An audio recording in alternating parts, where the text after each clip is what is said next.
ما ميدو ده خرج من عندنا وانا كنت رئيس النادي 17 سنه. اوكي. تعرفش دي ولا ايه؟ لا. هرب من عندي.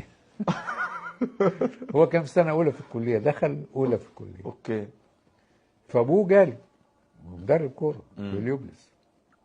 ايوه. قال له يا دكتور يعني دلوقتي ميدو بيلعب وبتاع يعني مش ممكن نعمل له عقد. قلت له لا نعمل له.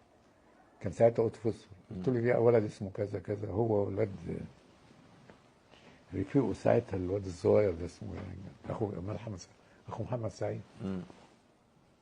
اخو محمد سعيد، عارفه ولا لا؟ محمد سعد ما اعرفوش. ما حضرتوش انت؟ لا. انا صغير يا دكتور مش كبير. انت بتعاملني معامله واحد عنده 50 سنه ليه؟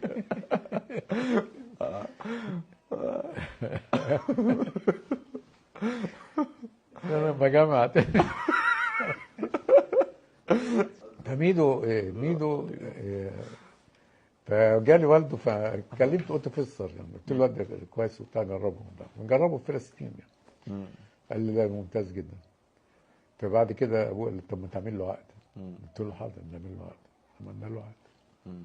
وبعدين جت افريقيا بقى، احنا كنا بنشترك على طول افريقيا. قال لي مش ممكن يلعب افريقيا؟ قلت له لا ممكن. اسال المدرب. سالت قلت فسر، قال لي لا. لعبه فعلا بس. اتشاف. لا خد العقد. ما لقيتوش. بعد ما مضى مع الزمالك.